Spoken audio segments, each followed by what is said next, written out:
In today's video, I'm going to teach you how to create a drop-down menu in Google Docs. Drop-downs are a quick professional way to standardize inputs like status, priority, or categories, and they keep your document clean and consistent.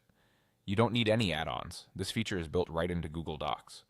First, decide exactly where you want the drop-down to live. Place your cursor in that spot. This could be inside a table cell, next to a label like status, or in a checklist area. Taking a second to position the cursor carefully will save you from moving things around later. If you change your mind, you can always cut and paste the dropdown after you create it, but starting in the right place keeps everything tidy. Next, head to the top menu and click Insert, then choose Dropdown.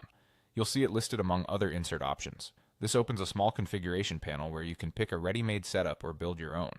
You can choose a preset if one matches your needs. Presets typically come with commonly used options and colors already applied, which is perfect for quick setups like project status or priority. If none of the presets fit your use case, click New Dropdown to design it from scratch. Now add your options and colors. Give each option a short, clear label so everyone reading the document understands at a glance. Think labels like Not Started, In Progress, or Complete. Assign distinct colors to each option to make scanning easier. Consistent colors help people learn your system quickly. Aim for strong contrast so text remains readable. Keep the list focused and logical. Fewer, well-chosen options reduce confusion and help collaborators pick the right one. You can rename options, remove extras, and add more as needed so the dropdown reflects exactly how you work. When you're happy with the setup, click Save.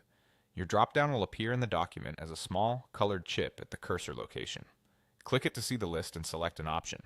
The text and color will update instantly so status changes stand out.